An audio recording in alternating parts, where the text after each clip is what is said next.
Hello, it's Michael Church with crawlspaceninja.com, and today I want to show you a crawl space that we took care of in Strawberry Plains, Tennessee. And for those of you that aren't familiar, it's about northeast of downtown Knoxville. Before I get started on that, though, I wanted to let you know that Crawlspace Ninja is officially expanding into Chattanooga beginning October. So if you are watching this video from the Chattanooga area, I just wanted to give you a heads up that if you need a free assessment or anything like that in Knoxville area all the way to Chattanooga area, we are in those areas now, and hopefully we'll be coming to an area near you soon. So just praise the Lord for that, for helping us to grow, and a lot of this is due to YouTube and the different things we've been able to share. So thank you very much. So let's get right into it. Basically, met with a homeowner. Very, very nice people. He did a diagram for us. Some of the things I want to show you about this is he tried to correct the situation himself, doing what most people do, following the advice of, companies that are all about fans and ventilation and all that sort of thing. So they had installed an Atmox fan, I think is what it's called, or something like that. And you can see here we've got a fan, we've got a closed vent and a fan, closed vent, fan, closed vent, fan, fan, and then he's got a recirculation fan right here that's basically blowing air in this crawl space, and then this vent is closed. So he's got 1, 2, 3, 4, 5 fans. These are drawing air in, these guys are pushing air out. So we're trying to create a flow through the crawl space like this. The other thing that's unique about this house, it's about a 2,000 square foot house, and they built it very good. They actually poured footers here and here. So these are cinder block walls. Access here, which is the ductwork. So your crawl through is here and here, and this is the door. So anyway, I wanted to show, oh, this is the garage, front porch, road, and all that's out here. So I wanted to show you a few things about this situation. After, I believe, a few years, maybe less time, the crawl space became and stayed humid. So the fans didn't really do a whole lot. The fans that he had also had a humidistat on there, so he could tell what the humidity was. So let's move along to the next slide. Basically, I like to show everybody a picture of the door, so you can tell even before going in there, this is what it looks like. Nice door. He had his own little frame and everything that he had made, so that was very nice. Then you get into the crawl space, and this is what you're seeing. Right here is your humidity sensor, just a standard vapor barrier, and you can see water intrusion through the bottom part of the block, right where the block is sitting on the footer. It gets worse the further back you go, but he did have standing water coming into the crawl space, and you can see right here how dark and muddy this vapor barrier is around this pillar, because water was actually either coming along and percolating here, or it was just coming straight up out of the ground. Either way, we addressed that. Here's another shot. I actually pulled the vapor barrier back, and when I did, I thought this was a snake at first. It's not. It's not. It's actually just a piece of metal. But again, you can see this here. One of the things you got to, oh, he also had this vent closed. One of the things, if you're trying to sell your house, a home inspector may notice water intrusion. See how the block's a different color?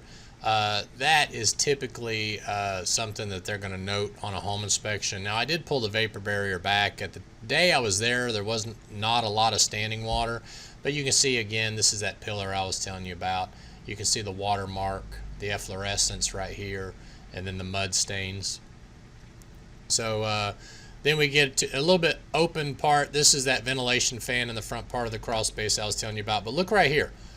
All of that. You can see water marks all along. So he had quite a bit of water intrusion coming up higher through the block. Now, even though this wasn't adding a whole lot of standing water, what it does do is it causes more humidity, because this block is actually evaporating moisture through it. And you can see the stalactiting is what I call it, these areas right here where the insulation is starting to pull away from the main insulation. It was installed correctly, but whenever this humidity affects insulation, it starts to get heavy and pull out of itself. So if you start to see a lot of stalactiting, you see a little bit back in here, you can see it right there. That's what I call it. I don't know what everybody else calls it, but so if I took some moisture readings, and you can see we had a 22% wetness in the wood. All right, so that's pretty bad. Anything above 17 and 18% can grow mold. 20% or higher can grow wood rot fungus. By the way, this little meter, if you like, is on our DIY page. It's a great little meter. So it's pinless, so it just, you don't have to worry about penetrating the wood, but it's glow in the dark, and the red shows you, hey, it beeps, lets you know you got issues. It's got a hardwood, a softwood, a masonry, and a wall setting. So it's got 4 different settings. But look over here, 84% humidity with 6 fans, I think it was, 5 or 6 fans.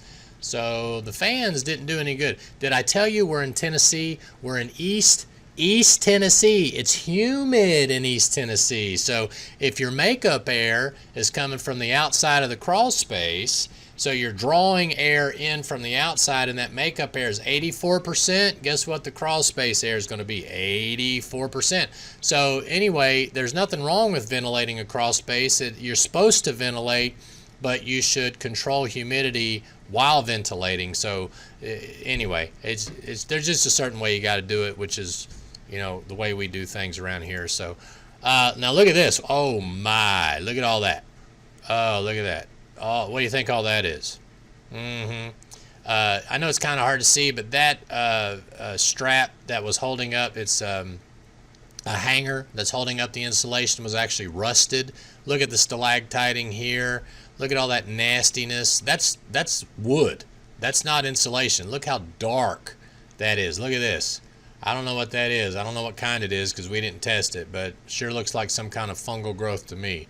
So anyway, so this is what happens whenever you ventilate without controlling humidity. Okay, look at that. Whoa, that's pretty gnarly stuff there and there. There it is. There's that one that's rusted. Look how much that thing is rusted over time. There's another one back there. Okay, and then here's another picture. Oh, wait, I jumped ahead. Hang on. Don't look at that one yet. Look at this. Okay, so before I jump ahead here to show you some after shots, we went on location to their house and took some videos. So I'm going to take a quick break, show you this video, and then I'm going to show you some after shots of what the crawl space looks like too.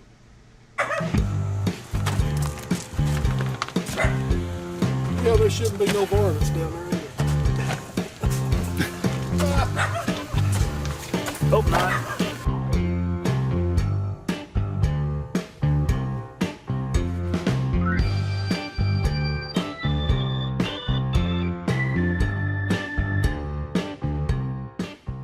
Okay, so I'm here in front of the April Air 1830 dehumidifier. It tells you what the current humidity is. Right now it's 50% relative humidity. So if the door's there, you can take a flashlight and shine in, and it'll tell you what the humidity is. They also make a remote for this. It's a wired remote that will hook up wirelessly, so you can actually run the controls to the door, and you can even control it with your smartphone if you have Wi-Fi in the house. So that's a nice little feature that April Air does. So anyway, let's go see what else is going on.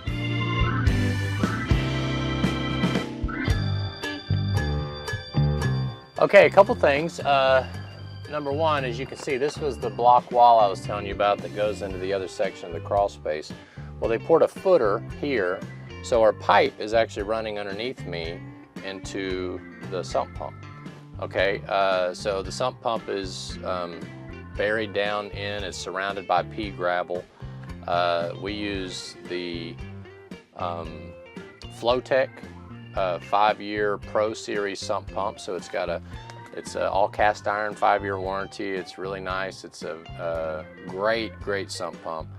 It's a 1/2 horsepower, very powerful.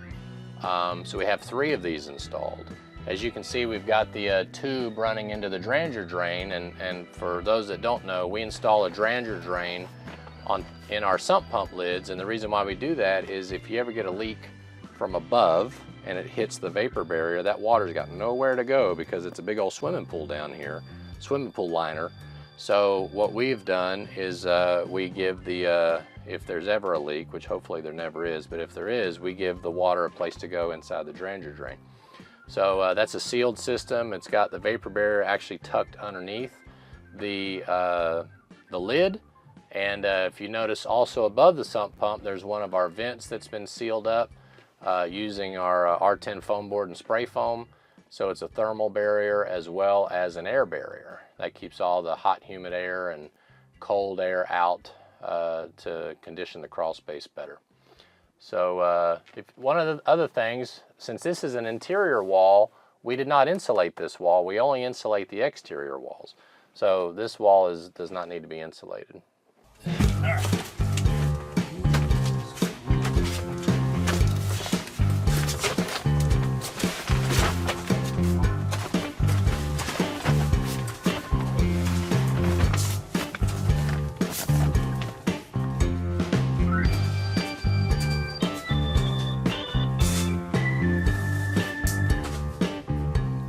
Okay, now we are in the furthest part of the crawl space. We're a good probably 70 feet from the door now. There is no dehumidifier. The dehumidifier is in the front part near the door. So we've come through through two different doors because, as I mentioned before, this crawl space is in 3 sections. So one of the things I wanted to show you is the humidity in here is the same as 70 feet away where that dehumidifier is. So a lot of people think that because a crawl space is sectioned off or things like that, you may need a lot of air movement or dehumidifiers or extra dehumidifiers or whatever.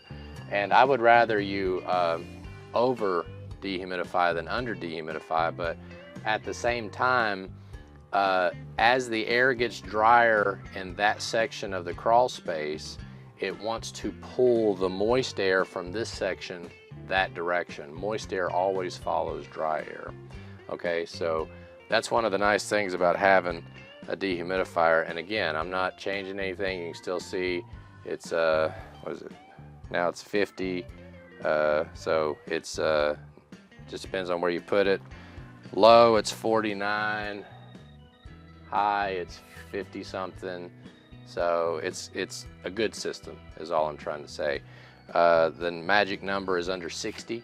Anything above 60 can potentially start the mold growth. Again, we soda blasted. As you can see, all this wood has been soda blasted. This had insulation all in it.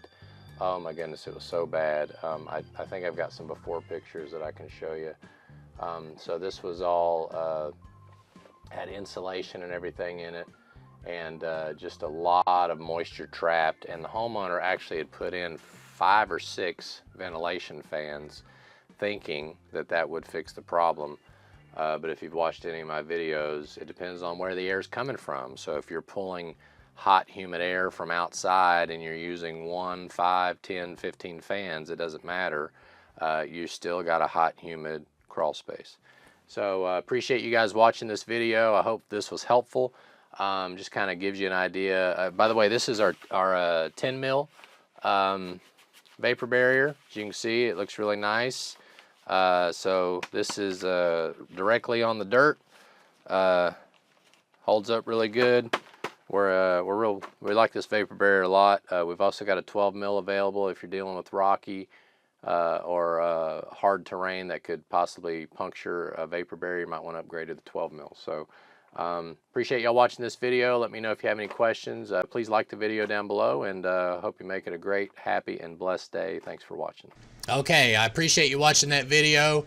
Hope that was helpful. Eric went with me out there on that one. So anyway, we took some great humidity readings. I believe it was in the mid to high 40s was the relative humidity, along with the wood moisture level, I think was in, and again, it was a couple days ago when we shot that video, but you saw It was, I believe, 13-15% wood moisture, if not lower.